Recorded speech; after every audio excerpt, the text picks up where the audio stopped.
धुळे जिल्ह्यात अवैध शस्त्रांवर व धंद्यांवर कडक कारवाईचे निर्देश पोलीस अधीक्षक श्रीकांत धिवरे यांनी दिले आहेत। या अनुषंगाने धडक मोहीम राबवत असताना धुळे स्थानिक गुन्हे शाखेला एक मोठी कारवाई करण्यात यश आले आहे। मुंबई आग्रा महामार्गावर नगावबारी येथील हॉटेल साई किशन जवळील सर्व्हिस रोडवर एक तरुण दहशत माजविण्याच्या उद्देशाने विनापरवाना शस्त्र बाळगून फिरत असल्याची गोपनीय माहिती पोलिसांना मिळाली होती।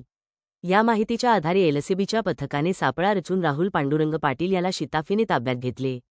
त्याची अंगझडती घेतली असता त्याच्याकडे 40,000 रुपये किमतीचा एक देशी गावठी कट्टा आणि 1,000 रुपये किमतीचे एक जिवंत काडतूस असा एकूण 41,000 रुपयांचा बेकायदा मुद्देमाल मिळून सदरची महत्त्वपूर्ण कारवाई पोलीस अधीक्षक श्रीकांत धिवरे आणि अपर पोलीस अधीक्षक अजय देवरे यांच्या मार्गदर्शनाखाली करण्यात आली। स्थानिक गुन्हे शाखेचे पोलीस निरीक्षक श्रीराम पवार यांना मिळालेल्या गोपनीय माहितीच्या आधारे त्यांच्या पथकातील पोलीस उपनिरीक्षक चेतन मुंडे आणि पोलीस अंमलदार पवन गवळी, आरिफ पठाण, राहुल सानप, देवेंद्र ठाकूर व मयूर पाटील यांनी ही धडक कामगिरी पार पाडली आहे।